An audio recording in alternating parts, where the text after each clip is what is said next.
Welcome to Pilates Teacher's Manual, your guide to becoming a great Pilates teacher. I'm Olivia, and I'll be your host. Join the conversation and the Pilates community on Instagram at Pilates Teacher's Manual, and visit buymeacoffee.com/Olivia Podcasts to support the show. Today's chapter starts now.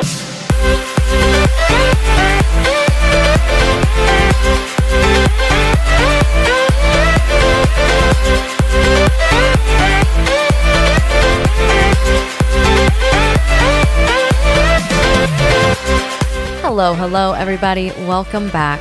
Today on the podcast, I am joined by the fabulous Beth Sandlin, who is an incredible BASI-trained Pilates teacher who's been teaching Pilates since 2004. She's the founder of Trifecta Pilates, which is an online Pilates studio that meets you in your home, as well as the Trifecta Training Institute, where she offers continuing education around a trauma-informed Pilates approach. Let's dive in. Beth, thank you so much for being on the show. Well, thank you so much for having me, Olivia. I really appreciate it. Of course. So the first thing I always like to ask teachers is, what was your first experience with Pilates? Yes, my first experience with Pilates was in college. I took an academic course called Body Conditioning. It wasn't called Pilates at the time. So I didn't even know that I was doing the Pilates method until I was enrolled in the course and started kind of working through it a little bit more. I started with a mat Pilates class. At the same time, I started a yoga class because I was undergoing some continuing treatment for cancer that I had just been in remission from. And so I was told that yoga is really great for recovering from cancer. And my yoga experience was so horrible, I didn't go back for 10 years.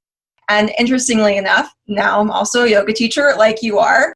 But Pilates felt really good in my body and felt like the right path because it provided an opportunity for days when I had high energy.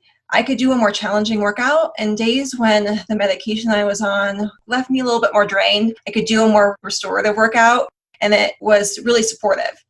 From there, I took a few other academic classes and transitioned to working on the equipment. And I remember my first experience working on the equipment with feet and straps, and it was, what is going on? Like, why are my legs being pulled back up by something? And I'm not really controlling it. I don't know what I'm doing, but it's really intriguing. It was an academic class, so I had to stick with it anyways. And I really enjoyed the experience. It's so funny. I think that feet in straps feeling is almost universal because whenever I teach very beginning classes of people on the equipment, as soon as they get feet in straps, I like to tell them that that's why I became a Pilates instructor, because it was so amazing, but definitely the first time it's pretty weird. So what inspired you to teach after having that experience with Pilates? Yes. So about that same time, my main mentor in college was my Pilates teacher, and she knew I was getting a degree in health education. And right after I was to graduate, I was going to be moving out to Denver. And I was really concerned about finding what I wanted to do with health education, which is going into a school and being a health teacher, because that's mainly a field absorbed by science teachers. And I didn't want to be a science teacher. I wanted to be a health educator. And she knew I really enjoyed Pilates and from her viewpoint, excelled in it. And she started collaborating a dance specialty with Body Arts and Science International. And I decided that would be a really good fit for me. And I would love teaching Pilates. Teaching health education, teaching Pilates, there's similarities there, of course. I waited just a little bit longer. I waited a whole year before I took the course. So I was the second cohort that Rael and Karen co-taught together. I just think that experience really set me up for where I am right now because, one, I remember them having conversations about the best way to teach an exercise, and it wasn't bickering, but it was just differing opinions. And it opened the door to, okay, these two, what I felt like were master level teachers, right, could have different opinions and still have very good outcomes with the people who they were working with.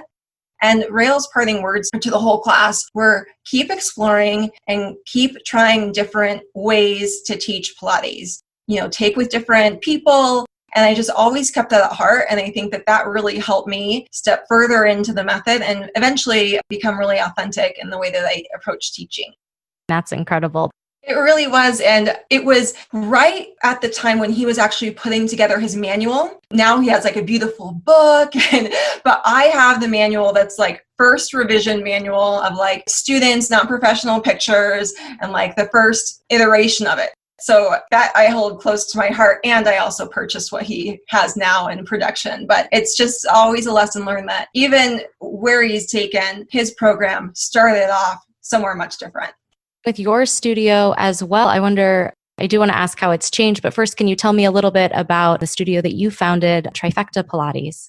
For years, after I found my home studio in Pilates, and I don't mean in my home, but like where I taught in Pilates, I quickly, 7 years later, decided to transition to College Health, coordinating a program for mind, body, fitness, and still teaching Pilates, because I really, really enjoyed bringing Pilates to people who at that point in their lives could not make it to a Pilates studio.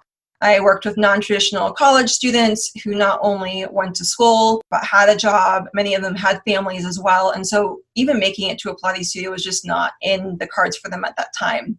And so from that point, people kept encouraging me to do something a little bit more. Following the academic calendar, we only have session like fall semester, spring semester, a little bit in summer. And so there was these gaps when they couldn't work with me. They kept saying, Beth, do YouTube, do YouTube, do YouTube. And I was like, no, let me find someone for you to go do YouTube.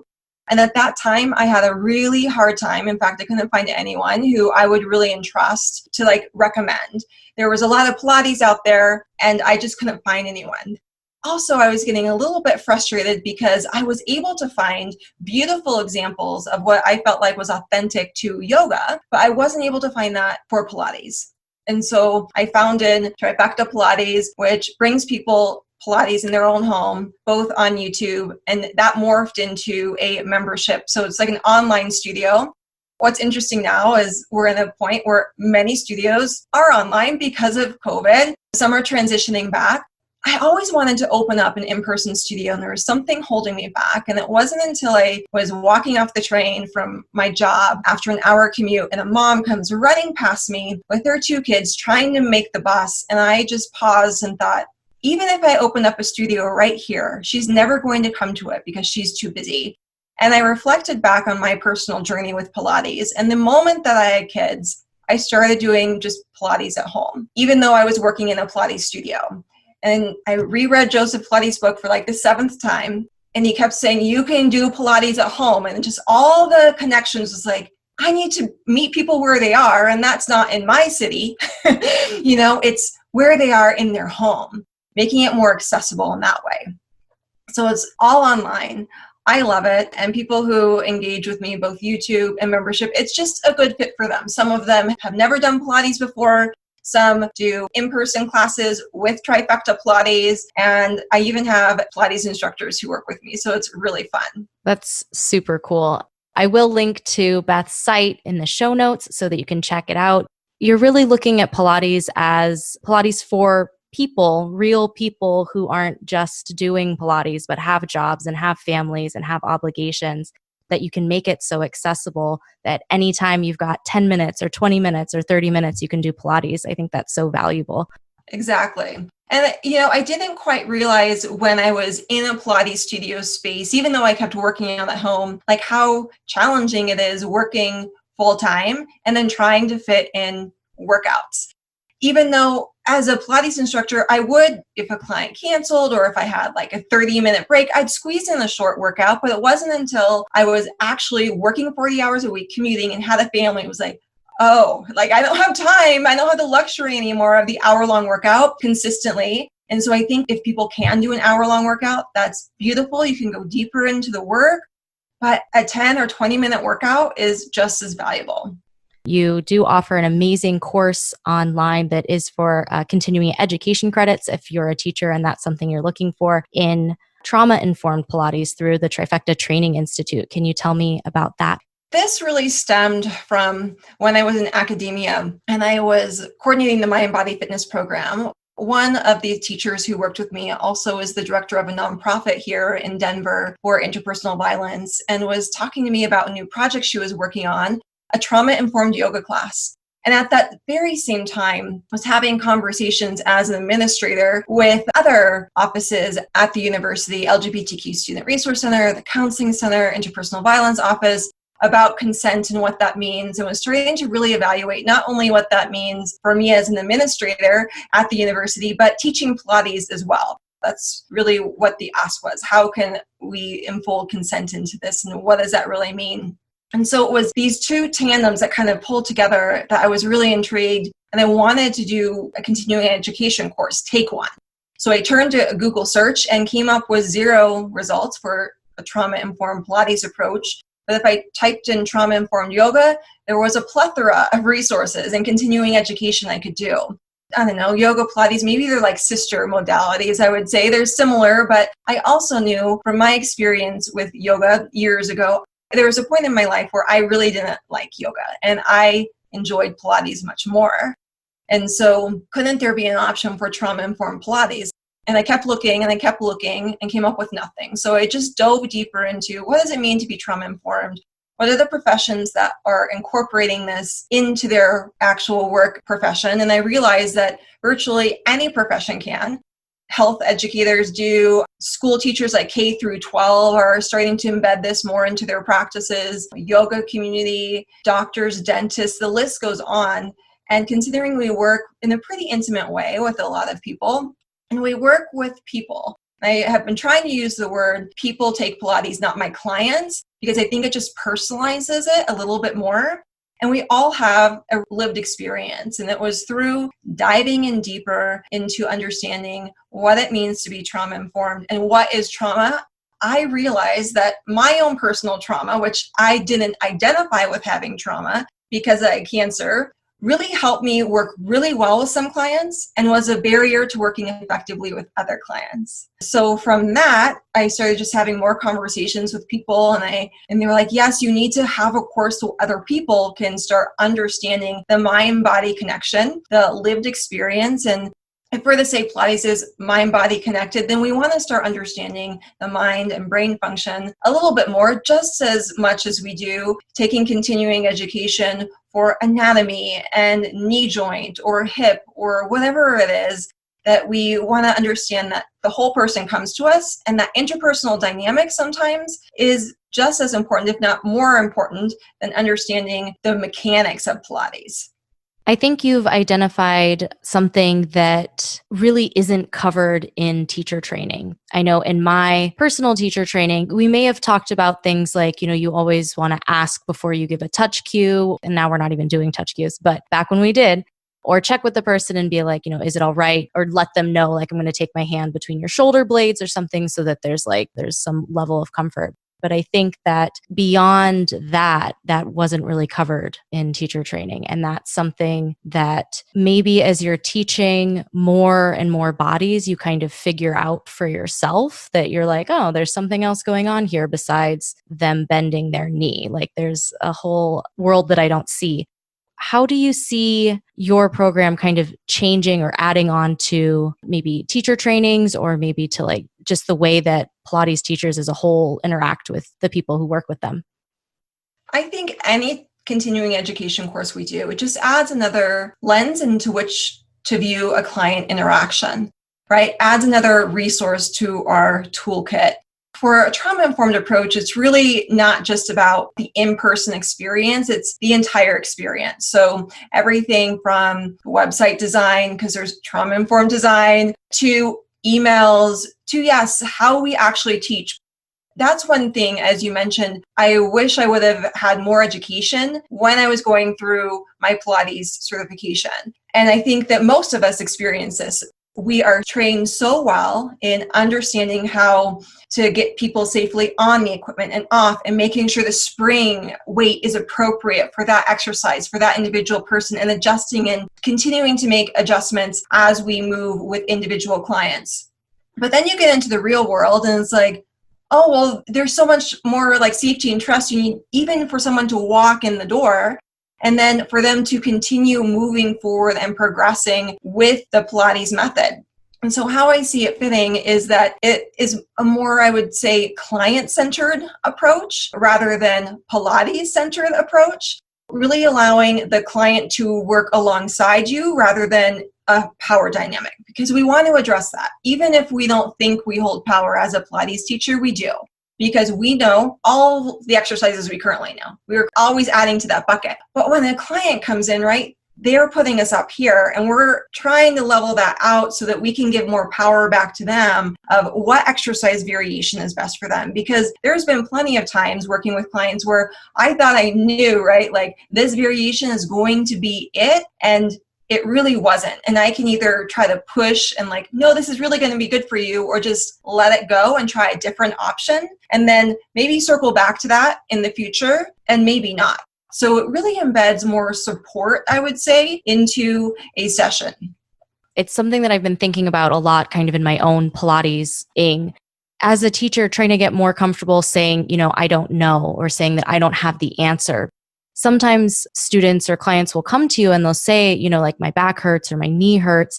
One of the things I try to tell them is like, you have the most experience in your body. Like if it doesn't feel right, then maybe that's not what we should be doing. I'm not inside your body. I can't tell you what you're feeling and whether or not that's what you want to be feeling at that time. I really love that you're addressing that power dynamic. I see that as a real barrier to people kind of coming into their own and being agents in their own lives and being able to change their lives if they're constantly looking to a teacher to have the answer for them and not really get into their own experience.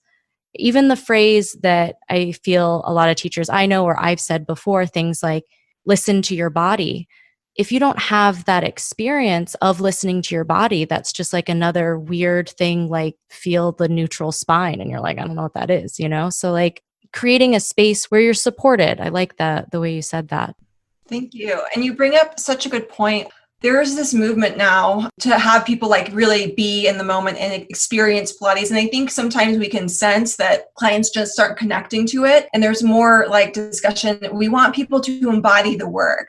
And one of my concerns with having this discussion without understanding trauma and from a trauma-informed perspective, that part of a trauma experience for some people is dissociation, which means they did that for a protective mechanism. It's automatic. It's exactly what their body needed to do to survive, whether it was a one-time occurrence or multiple, and it's how they integrated their personal experience. And so if people are to embody Pilates, they must embody the rest of their lives, and maybe they aren't ready to do that yet. We just want to be aware that the client leads their personal progression. And that's another aspect like that I love talking about. What does it even mean to progress with Pilates? I think the more seasoned you are as a teacher, you start to understand like, well, some clients, they're not going to get to whatever level exercise and they don't want to. And maybe that's not the best thing for them anyways.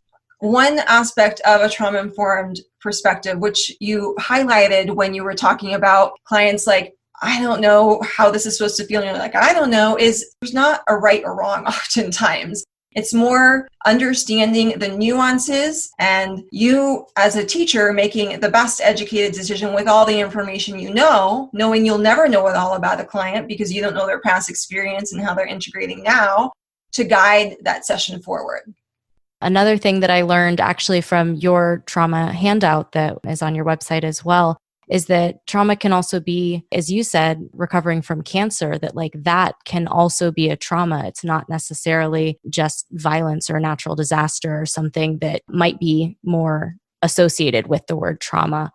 And working with clients who are breast cancer survivors, the feeling isn't there, like you said, as a response to that trauma, that the nerves aren't giving feedback. So when we're saying things like, listen to your body, like the body may not be ready to feel into those areas just yet as well. I totally agree. And I recently listened to a podcast on trauma with some trauma survivors, and they were talking about a counseling session they were in. And the person on the podcast was saying, I hated the question, how do you feel today? Because I don't even know. At that time, I didn't even know how I feel. And it was another point that made me just feel stupid, and that my abuser was right, that I was stupid. And that it was like another aha. And that's part of being a Pilates teacher, part of being trauma informed. Is like new things are going to be added on to your awareness. And then you have a choice whether you're going to continue saying that, and they still do sometimes, but when to let it go and when to add extra information for someone as well.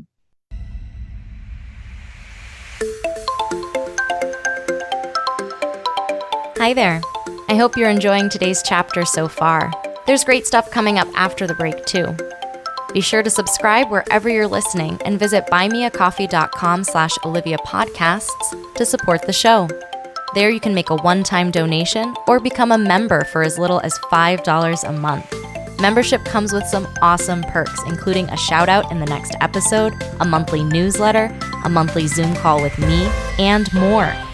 You can also visit links.oliviabioni.com/affiliates to check out some sweet deals on products I use and love. Now back to the show.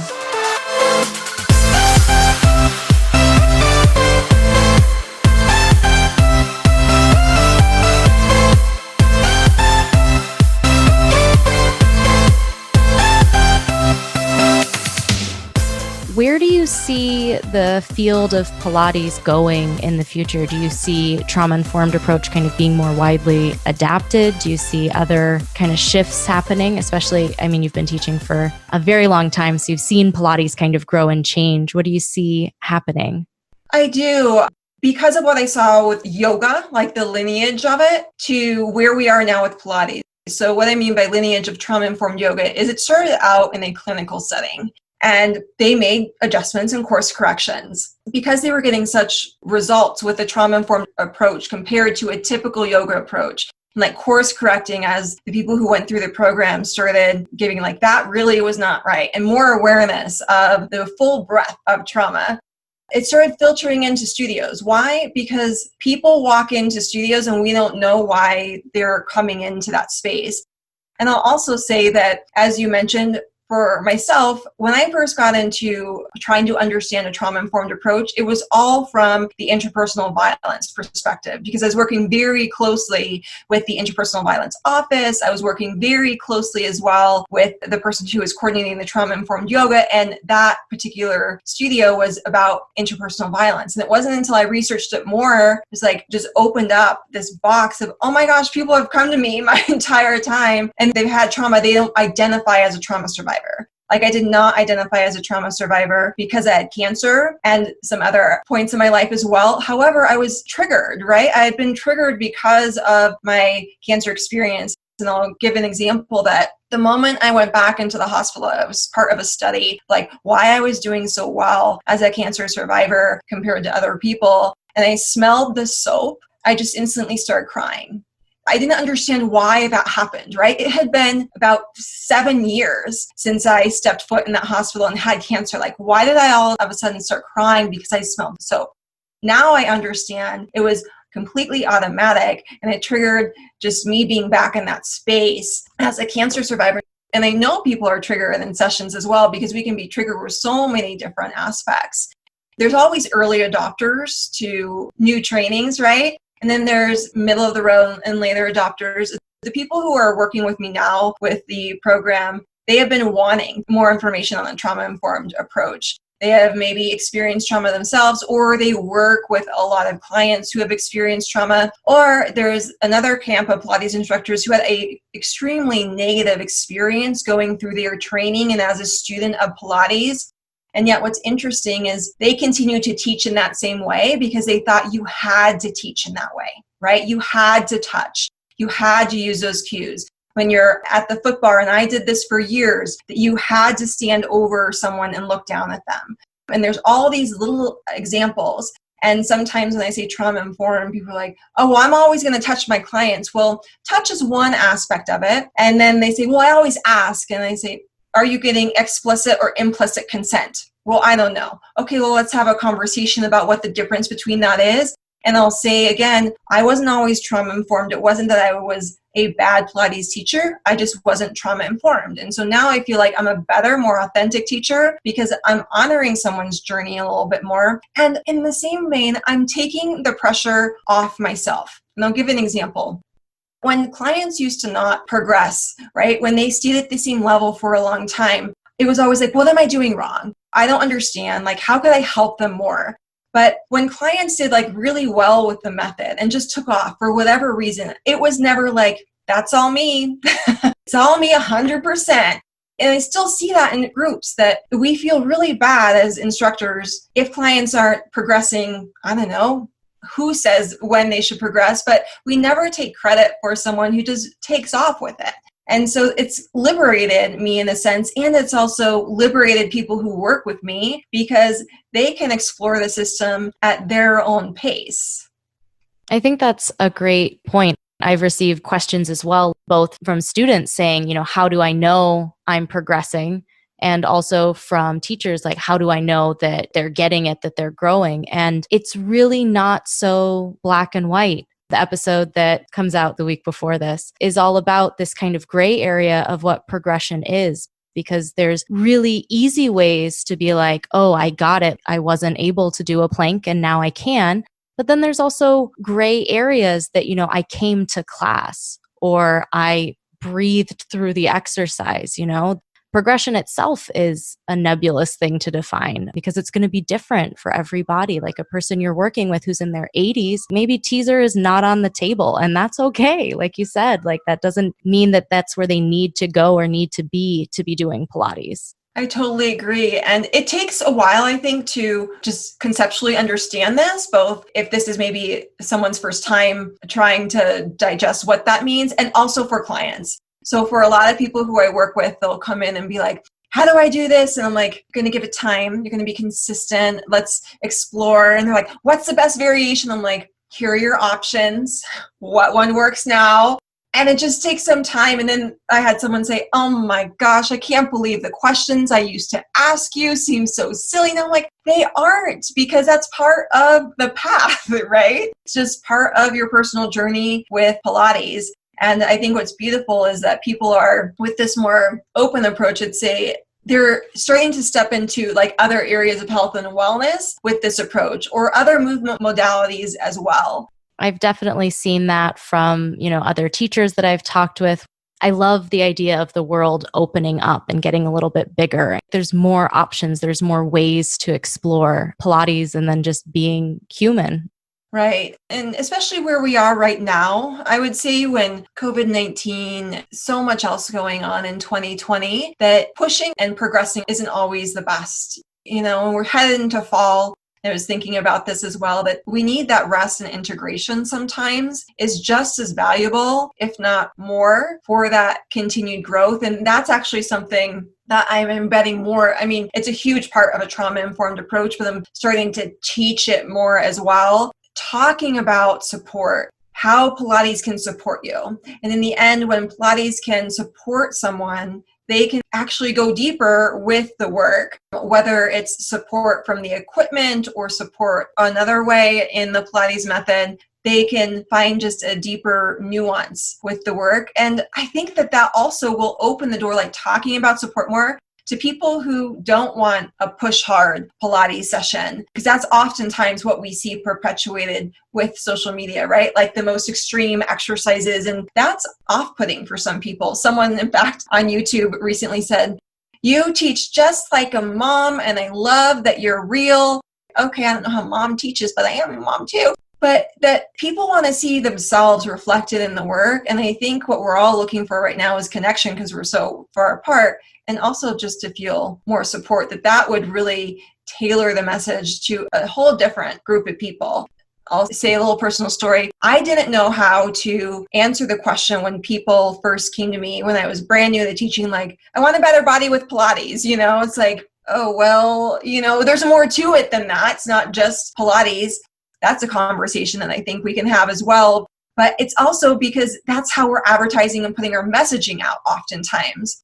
And so I know this is going to continue to be advertised that way, but I have a choice with Trifecta Pilates and Trifecta Training Institute through a trauma-informed approach to tailor my message a different way. And you know what? As I've done that over the years, I'm gathering people who appreciate that approach and they understand that approach. And maybe some people aren't ready for it now. They want that push harder, go home approach, and that's fine because that's what they need. but I'll be here if they don't want that or if that doesn't fit for them in the future. What advice do you have for maybe yourself as a teacher or other experienced teachers? There's so much, right? Combination of self-care that we have all been pushed into a new way of teaching that is very uncomfortable for some people, figuring out the tech and also trying to figure out how to make clients comfortable with that, right? And I've heard so many conversations about like, I still have clients who like aren't comfortable seeing me via Zoom. It's like, well, let's talk about setting expectations for the clients. What does a Zoom session mean when we do Pilates? How does that experience look? Do you have testimonials of other people who have made the transition and it was positive? So taking time not only for self-care, but for continued education with Pilates clients and being really clear with what that experience looks like. And I think also being open to exploration. That's something that when I was first started Pilates, like I was those like textbook Pilates, like cross the T's, dot the I's, just do what they say, and then I'll be a good Pilates teacher. It never felt authentic. Like something always felt missing. That felt like I was always just an imposter. And it wasn't until I left the Pilates studio, got this additional training, collaborated with people outside of the Pilates world, and then came back where I found my authentic and true voice. And part of this was when I took my yoga certification that was more recent, 4 years ago by now, maybe. But who I took the program with really wanted us to be like authentic in the way we teach. Yes, like know the poses and the postures and the breathing and safety and this and that, but embed yourself into your approach with teaching. And that's something that I'd really never been encouraged to do. And through that, I was able to kind of blossom. And so I would say just keep finding yourself. And it's challenging because I remember like, how do I find myself? How do I find my authentic self? And it's you keep experimenting. And if one thing really works, run with that for a while. And if one thing doesn't, well, just leave it to the side. You can pick it back up later. It doesn't have to be so perfect. And like you said earlier, it's not so linear. It's not so black and white. What advice might you give teachers who are in their teacher training right now, or maybe brand new teachers? Gosh, I remember my very first, it was when I was going through not the student observation hours, but when I first started working with like real clients, not just like other people who were training to teach Pilates, it was like, I can't teach them, because it was my first client. They had never done Pilates before, and it was just such a different experience. And so that actually helped me explain it like someone has never done this before, right? And that was not advice I was ever given because I was always, again, teaching other people who had moved with Pilates. So it's like, how can I explain this and make someone feel comfortable with something they'd never, ever done before? And just be open to starting. Someone in one of my Facebook groups says, I'm certified to teach Pilates, but I haven't taught my first class yet because I'm just so nervous. It's like, your first class is not going to be your best class. Can guarantee you that. I remember I was camping and like writing out my first lesson plan. It was a mat class. I was like writing it out. I practiced it over and over and they have my notes next to me, and now people are like, how do you come up with your classes? I'm like, I just explore. Like if I'm doing it in movement, it's like, oh, okay, how can I go in that deeper? But I couldn't do that at the beginning. So there's stages. It's just, you have to get out there and be open to teaching anywhere. And really, I loved teaching at a university setting. I loved also teaching in rec centers because I was able to bring Pilates to people who would not come to a Pilates studio. And my intention with that is maybe one day they would go to a Pilates studio and work on the equipment. And one other piece of advice is if you really love the equipment, and I used to be like, I'm an equipment teacher, I know mat, no. But now it's like, no, mat is my specialty, but I think there's great value in the mat work. And you can teach things on a really stable mat, or the Cadillac is more stable as well. And then you can take that back to the equipment. So an example is like front leg splits, right? On the equipment, that's incredibly challenging. And I remember like a lot of clients having a hard time with it. Well, obviously it's a challenging exercise, but they were ready. It was just unstable. And so I started teaching it on the mat first. And at least they got the mechanics of it. Now we're going to take it on the equipment and see how that is. And so that's what I try to infuse now into my mat work, is more equipment inspired classes as well. You can teach it in a stable place, which is really, I feel like, what Pilates is all about, right? You can do teaser on the mat, reformer on the Cadillac, on the barrel. I mean, the list goes on. Sometimes it's just a matter of same exercise, pick it up, put it somewhere else, and the client just takes off with it. Is there anything else that you'd like to share or add on, or anything that you're working on that you can tell us about? I'm still working on the trauma-informed Pilates approach course. That's coming, going to be open for enrollment in October again. So I'm excited to welcome new Pilates teachers to the program. For anyone teaching, anyone moving with the system, is to be open to leaning in to conversations that feel uncomfortable, that maybe we haven't been trained in before, because when we understand the human experience, it can help us relate to our clients in a different way. And at the same time, I want you to respect where you're at. What I mean by that is sometimes we'll be in a spot to lean in and learn, and other times, you need to back away from it. It's an ebb and flow. So it's just like with the Pilates exercise, pushing in the wrong way with an exercise is not going to be ideal. And so sometimes you need to back away, try something else, and then rework it. Same with continuing education, and especially with a trauma-informed approach. That sounds very good. Once again, I'm including the link to all of Beth's amazing goodness in the show notes, so be sure to check it out if you're interested in learning more about a trauma-informed approach to Pilates. The information is all there on her site. Beth, thank you so much for taking the time and chatting with me. It's been absolutely amazing hearing your experience. Thank you so much. You're welcome. Thanks for having me as well.